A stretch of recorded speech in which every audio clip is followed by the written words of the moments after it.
मैं आदर्श sir fundamental classes में आपका हार्दिक स्वागत करते हैं। चलिए दोस्तों, हम देखते हैं आज बायोलॉजी का एक सेकंड चैप्टर है, sexual reproduction in flowering plant. Sexual reproduction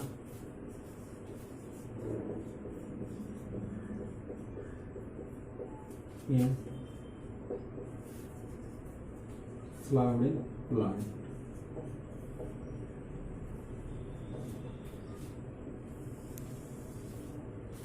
sexual reproduction in flowering plant, पुष्पीय पादप में लैंगिक जनन।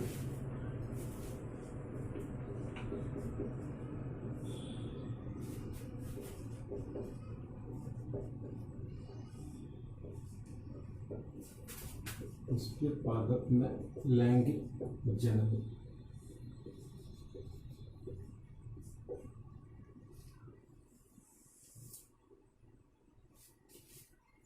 हम लोग को देखना है कि जनन तो सब होता है, लेकिन फूलों में भी जनन होता है।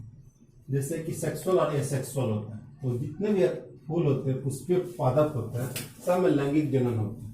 आज हम लोग देखेंगे कि आखिर पुष्प में लैंगिक जनन होते हैं तो कैसे होते हैं।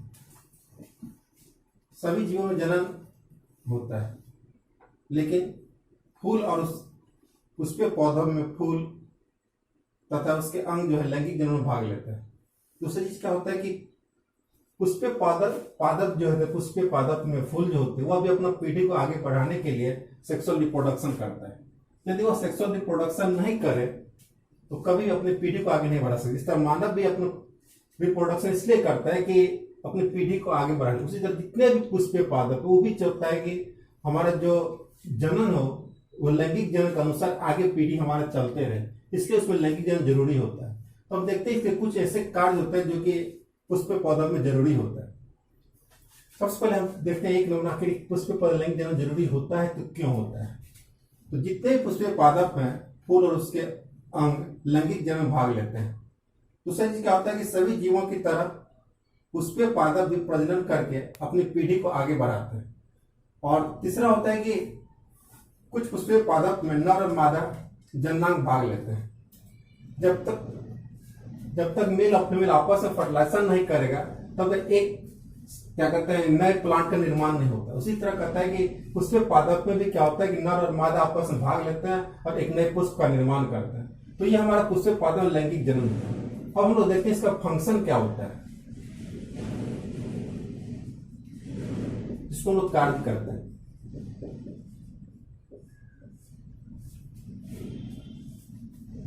पुष्पीय पादप में कुछ कार्य होते हैं, फंक्शन होते हैं। तो देखते हैं हम लोग इसका कुछ फंक्शन क्या क्या होते हैं।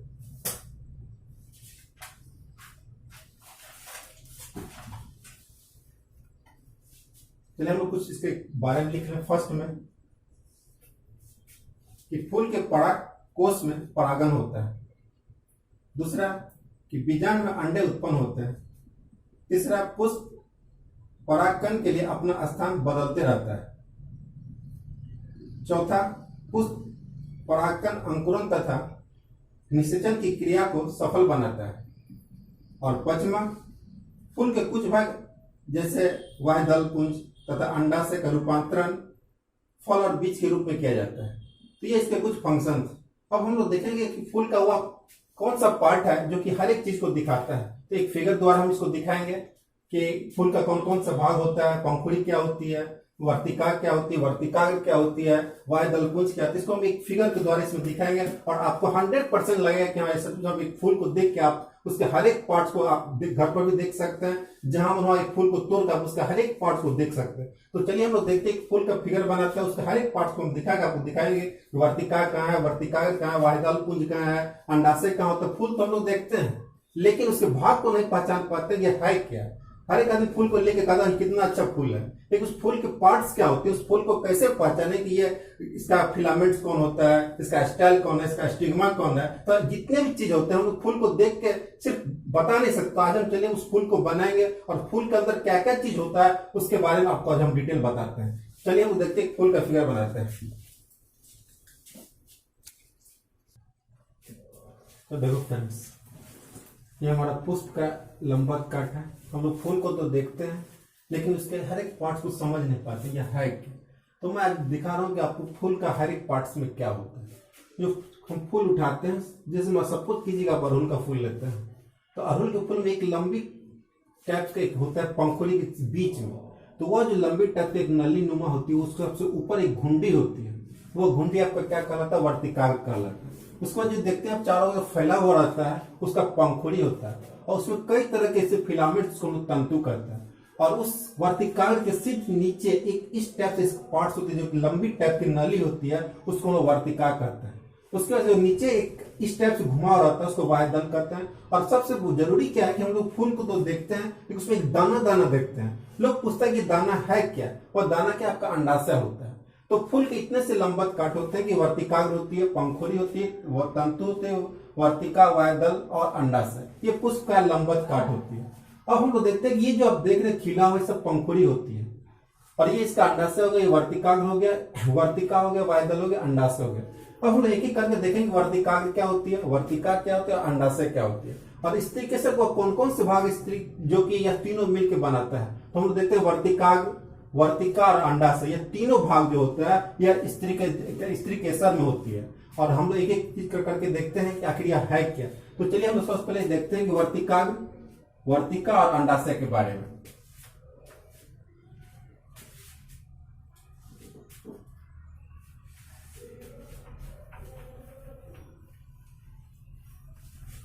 एक दूसरा फिगर हम बनाते हैं फूल का, उसमें हम लोग दिखाएंगे कि वर्तिकाग्र, वर्तिका और अंडाशय के बारे में। फिर देखिए हमने इस फूल के एक पार्ट से निकाला है कि वर्तिकाग्र, वर्तिका और अंडाशय। तो जो फूल का सबसे ऊपर वाला एक देखिए घुंडी टाइप्स की होती है फूल में, वह घुंडी जो टाइप्स की होती है उसको हम लोग कहते हैं वर्तिकाग्र। और उस घुंडी के ठीक नीचे एक लंबी एक नली टाइप्स की उसको हम लोग वर्तिका कहते हैं। और उसमें देखिए एक और ऐसे दाना दाना टाइप्स को उसको अंडाशय कहते हैं। तो हम लोग आज जानेंगे कि वर्तिकाग्र, वर्तिका और अंडाशय के बारे में।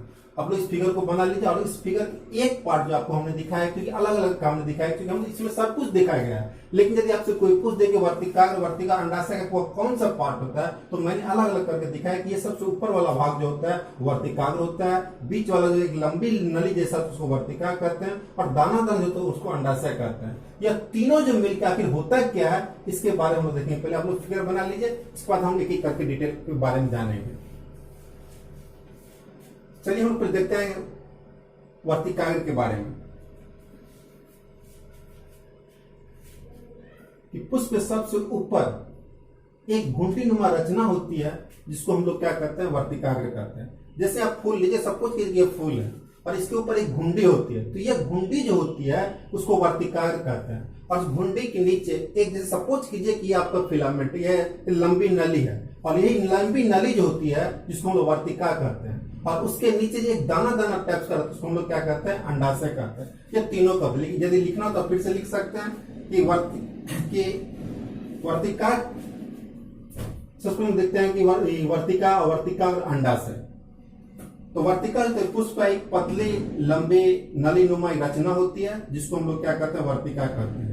और वर्तिका के ऊपर एक घुंडी टाइप की लगी रहती है जिसको हम लोग वर्तिका कहते हैं।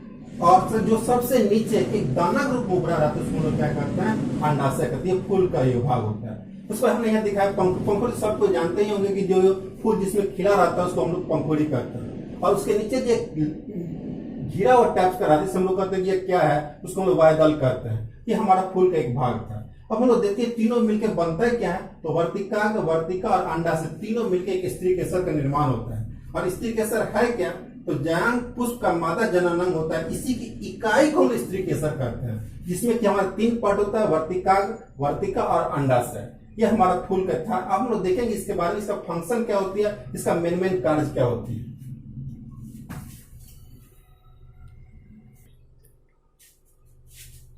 चलिए मैं बोल रहा हूं, आप लोग एक एक करके इसके परिभाषा को लिख सकते हैं, वर्तिकाग्र का, वर्तिका का और अंडाशय का।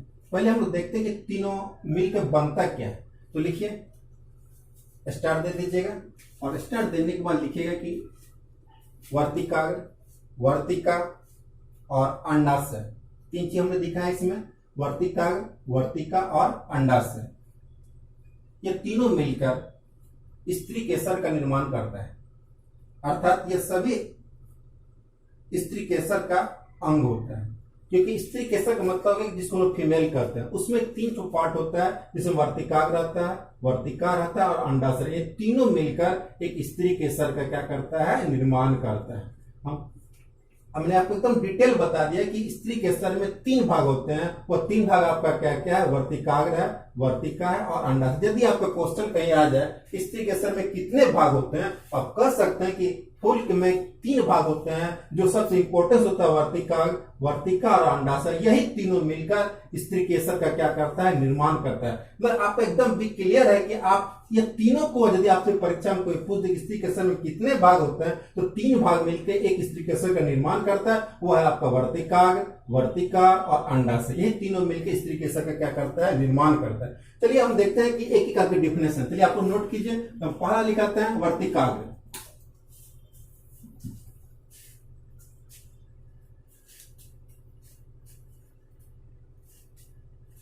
एक एक करके डिफिनेशन लिखिए। पहले वर्तिकाग्र के बारे में।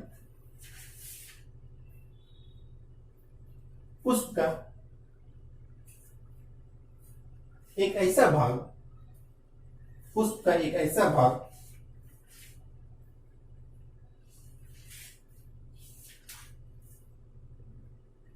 जिसमें एक घुंडी नुमा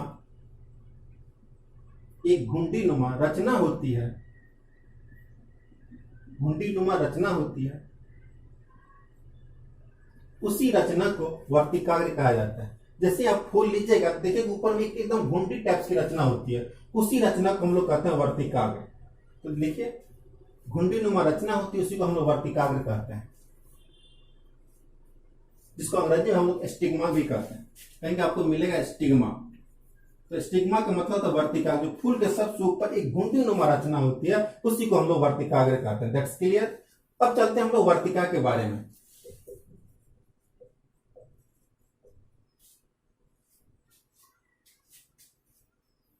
इसको हम अंग्रेजी में कहते हैं स्टाइल, STYLE। चलिए, हमने वर्तिका के बारे में बता दिया कि फूल के सबसे ऊपर एक घुंडी नुमा रचना होती है, उसको हम वर्तिकाग्र कहते हैं। अब हम लोग चाहते हैं वर्तिका, जिसको हम अंग्रेजी में स्टाइल, इसके बारे में लिख लीजिए। देखो, यह पुष्प का एक पतली रचना आकार की नली होती है। बस इसी टाइप से लंबी नली होगी, एक पतली रचना आकार की नली होती है। इसी नली को वर्तिका कहा जाता है, जिसको अंग्रेजी में स्टाइल कहते हैं।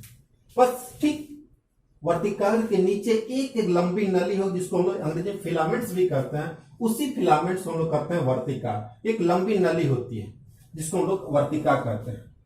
तो आपका वर्तिकाग्र हो गया, वर्तिका हो गया। अब तीसरा होता है अंडाशय। तीसरा लिखिए, अंडाशय।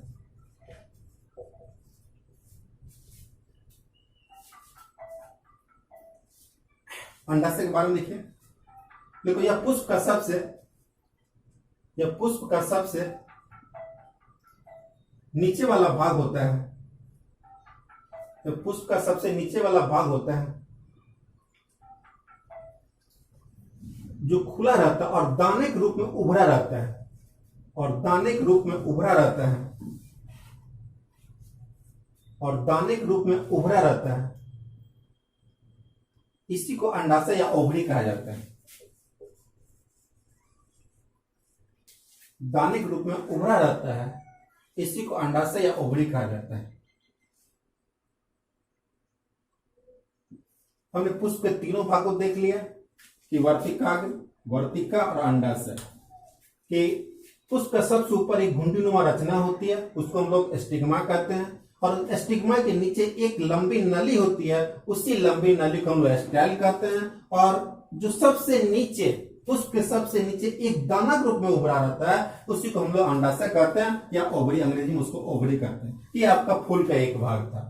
अब हम लोग देखेंगे कि इसका फंक्शन क्या होती है, आखिर फूल का इंपॉर्टेंस हम लोग के लिए क्यों है। फूल तो सभी कोई देखते हैं, लेकिन हम लोग जान नहीं पाते इसका इंपॉर्टेंस क्या है, या हमारे जीवन में इसका क्या क्या इंपॉर्टेंस होता है। तो चलिए हम इसको मिटाते हैं, फिर हम आगे इसको देखते हैं। अब हम लोग देखेंगे कि पुष्प के कितने महत्वपूर्ण भाग होते हैं। भाग तो बहुत होते हैं, लेकिन उसमें से कुछ ऐसे भाग होते हैं जो हम लोग के लिए जरूरी होता है, जिसमें कि मुख्य रूप से 4 इसके भाग होते हैं। यानी पुष्प के मुख्यतः 4 भाग होते हैं। भाग तो बहुत होते हैं, लेकिन इसमें जो सबसे इंपॉर्टेंस होते हैं वो 4 ही होते हैं। यानी पुष्प के मुख्यतः 4 भाग होते हैं, जिसमें कि पहला हमने दिखाया भी था, लेकिन उसमें से भी कुछ ऐसे भाग सबसे इंपॉर्टेंस होता है, जो कि पहला हमारा वाह्यदल पुंज। वाह्यदल पुंज ये हमारा पुष्प का सबसे इंपॉर्टेंट भाग होता है, जिसका नाम है वाह्यदल पुंज। दूसरा होता है दल पुंज।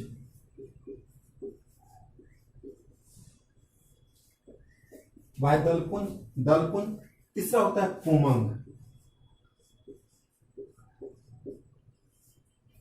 वाह्यदल पुंज, दल पुंज, पुमंग और जयांग।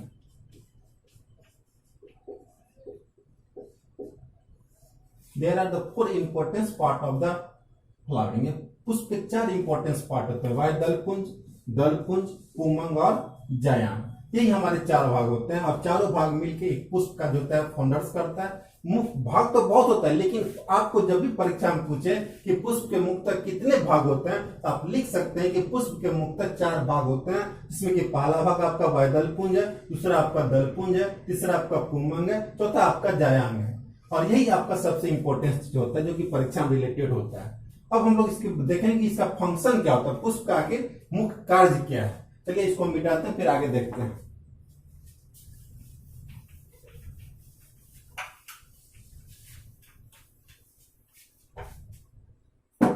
पुष्प के मुख्य कार्य।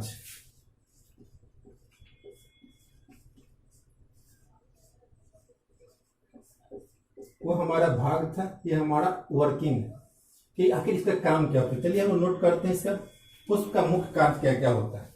तो पहला जो होता है, देखिए पहला पराग और अंडों का उत्पादन करना। यानी पुष्प का सबसे पहला कार्य होता है कि पराग और अंडों का उत्पादन करना। दूसरा निषेचन की क्रिया करना। जब तक निषेचन नहीं होगा तो फिर अगला पुष्प का निर्माण कैसे होगा, क्योंकि हर एक जीव जंतु जितने भी हैं उसको फर्टिलाइजेशन करना एकदम जरूरी है। चाहे वह पुष्प हो, मानव हो, जीव जंतु हो, पशु पक्षी, सबको एकदम फर्टिलाइजेशन जरूरी, निषेचन जरूरी। इसलिए कहते हैं इसका दूसरा भाग क्या है, इसको निषेचन जरूरी होती है। तीसरा लिखिए बीज तथा फलों का निर्माण करना। बीज तथा फलों का निर्माण करना और विकास करना।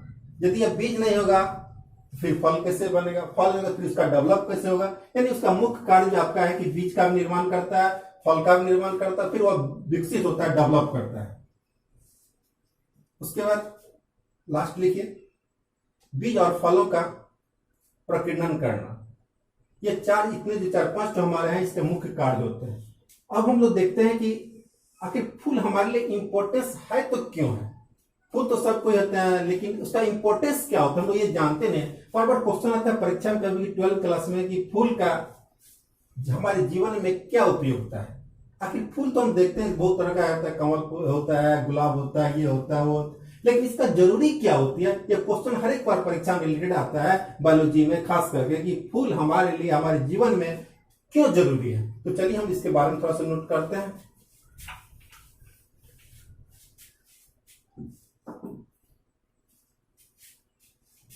है कि फूल क्या है, फूल क्या है।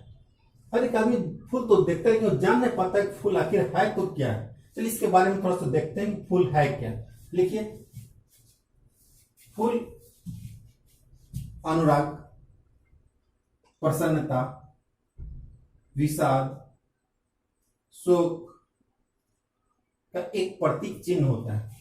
जब आप खुशी होते हैं तब किसी को फूल देते हैं, जब कोई दुख में होता है, यदि मान ली कोई मर गया उसके ऊपर में फूल चढ़ाते हैं। तीसरा कि यदि हम कोई तरह का आपका विषाद उसमें हम फूल को लेते हैं। मतलब कि फूल हमारे लिए सबसे जरूरी होता है, क्योंकि यह हर एक चीज के लिए प्रतीक चिन्ह होता है। यानी फूल एक अनुराग, प्रसन्नता, विषाद, शोक का एक प्रतीक चिन्ह होता है, जो हम सभी कार्यों के लिए क्या करते हैं, लगाते हैं, इसका उपयोग करते हैं। और पुष्प का संबंध हमारे आज से नहीं है, जब प्राचीन काल से आता है। कि आज हम इसके बारे में नहीं जानते हैं कि फूल आज ही के लिए हमारे जरूरी है जी नहीं, ये प्राचीन काल से चलते आ रहा है कि फूल हमारे लिए सबसे जरूरी है। खुशी के लिए होता है, दुख के लिए होता है, आनंद के लिए होता है, मतलब हर एक काम के लिए हमारा फूल जो है सबसे इंपॉर्टेंट है। इसलिए कहते हैं फूल हमारे जीवन के लिए सबसे महत्वपूर्ण होता है। यदि आप किसी को खुशी व्यक्त करते हैं तो उसको आप गुलाब देते हैं, यदि किसी को दुख में तो वहां गुलाब चढ़ाते हैं, किसी को शोक में जाते हैं वहां देते हैं। तो हर एक जीवन के लिए हम लोग के लिए फूल जो है वो सबसे जरूरी है। अनुराग के लिए, खुशी के लिए, दुख के लिए, विषाद के लिए, मतलब हर एक चीज के लिए हमारा फूल क्या है जो, इसलिए फूल हमारे जीवन के लिए सबसे महत्वपूर्ण होता है। ये क्वेश्चन आपका हर एक बार परीक्षा में 2 नंबर का आता है कि फूल क्या है, तो आप लिख सकते हो फूल हमारे जीवन के सबसे महत्वपूर्ण होता है, क्योंकि यह खुशी के लिए भी दिया जाता है, दुख में व्यक्त किया जाता है, विषाद में व्यक्त किया जाता है, अनुराग में व्यक्त किया जाता है। यानी फूल का संबंध हमारे जीवन के लिए सबसे महत्वपूर्ण होता है। और इसका संबंध आज से नहीं है, प्राचीन काल से चलते आ रहा है और आगे भी हमको है कि चलते रहेगा कि हमारा फूल का संबंध होता है। तो हमने आज हम लोग देखा कि फूल होता क्या है, और इसके बाद हम लोग कुछ ऐसा चीज देखेंगे कि इसका फंक्शन होता है क्या है।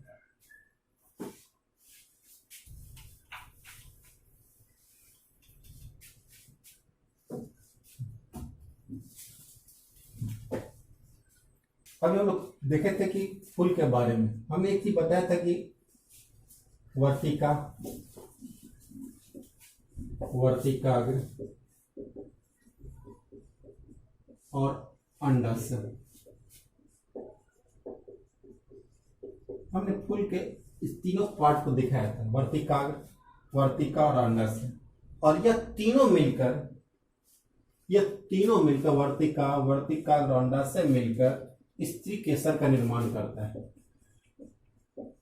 स्त्री केसर का निर्माण करता है। यदि आपका परीक्षा में आ जाए तो आप लिख सकते इसका पहला फंक्शन क्या है कि वर्तिका, वर्तिका और अंडाशय तीनों मिलकर एक स्त्री केसर का क्या करता है, निर्माण करता है। यानी इसका पहला क्या होता है। दूसरा होता है कि फूल में नर जननांग होती है, यानी मेल और फीमेल होता है। इसमें कि फूल में भी हमारा नर जनन अंग होता है। फूल में नर जनन अंग होता है, नर जनन अंग होता है। उसी को पुमंग कहा जाता है। यानी 2 तरह की स्त्री, नर और मादा दोनों होता है। तो कहते हैं फूल में भी एक नर जनन अंग होता है, उसी को पुमंग कहा जाता है। यदि आपको परीक्षा में आ जाए कि फूल में पुमंग किसे कहा जाता है, तो आप लिख सकते हैं कि फूल में नर जनन अंग होता है, उसी अंग को क्या कहा जाता है, पुमंग कहा जाता है। यानी इसमें स्त्री केसर भी होता है और इसमें क्या नर और मादा दोनों होता है। तो स्त्री केसर में आपका आता है वर्तिका, वर्तिका और अंडाशय तीनों मिलकर स्त्री केसर निर्माण करता है। दूसरा इसका फंक्शन होता है कि फूल में नर जनन अंग होता है, इसी को पुमंग कहा जाता है। तीसरा होता है कि फूल में मादा जनन अंग को जायांग कहा जाता है। यानी फूल में मादा जनन अंग होता है,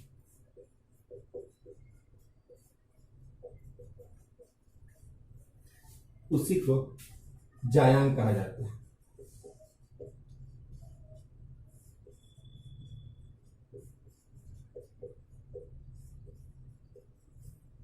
ये 3 चीज का फंक्शन का सबसे इंपॉर्टेंस होता है फ्लावर का, कि वर्तिका और अंडाशय मिलकर स्त्री केसर का निर्माण करता है।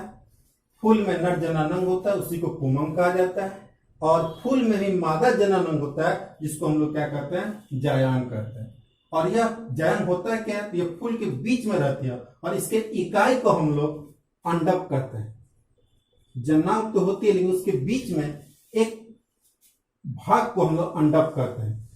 यदि कहीं परीक्षा में आ जाए अंडप क्या होता है, आप लिख सकते हैं फूल के बीच में रहने वाले भाग के इकाई को हम लोग अंडप करते हैं। आपने देख लिया तीनों, यदि परीक्षा में आपका आ जाए स्त्री केसर, पुमंग और जायांग, तो आप लिख सकते हैं कि वर्तिका और अंडाशय मिलकर स्त्री केसर का निर्माण होता है। फूल में नर जनन अंग होता है, उसको हम लोग पुमंग करते हैं।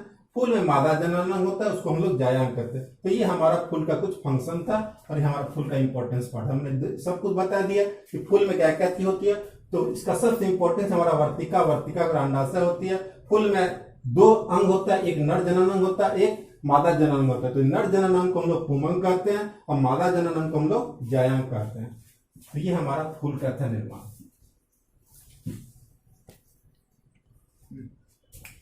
अब हम एक चीज देखते हैं, पुंकेसर।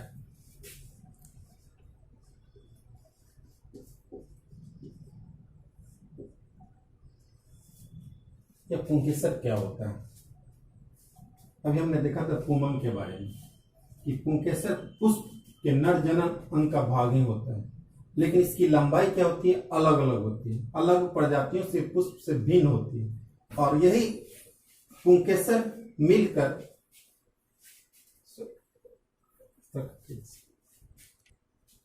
पुमंग जो होता है फूल की नर जनन अंग होता है, और यह पुंकेसर से मिलकर बनता है।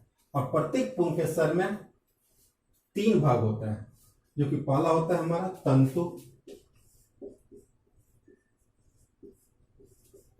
यानी पुंकेसर जो होता है 3 भाग होता है, जिसमें पहला होता है हमारा तंतु, दूसरा होता है हमारा योजी, और तीसरा होता है हमारा परागकोश।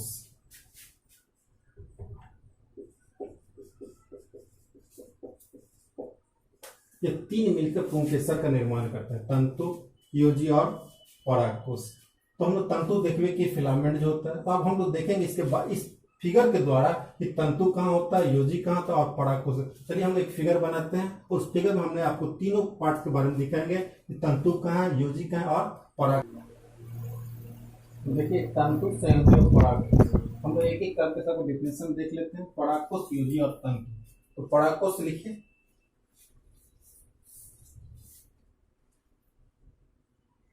फूल का एक पतला सा डंठल होता है और जिसके अंतिम सिरा की रचना को हम लोग परागकोश करते हैं।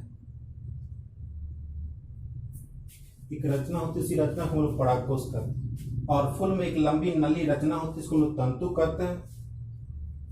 और इसके दोनों पतली के बीच में एक लंबी नली होती है, जिसको हम लोग योजी कहते हैं, मतलब इसके दोनों को जोड़ता है, तो उसको हम लोग योजी कहते हैं। तो परागकोश, तंतु और योजी, यह तीनों जो हमारा पुंकेसर का भाग था, तंतु, योजी और परागकोश। कि परागकोश जो सबसे ऊपर होता है उसमें योजी होता है, उसके बाद तंतु होती है। तंतु लंबी नली होती है, उसके दोनों को जो बीच जोड़ता है उसको योजी कहते हैं। और जो सबसे ऊपर एक रचना होता है उसको हम लोग परागकोश कहते हैं। कि हमारा पुंकेसर का तीनों भाग था, तंतु, योजी और परागकोश।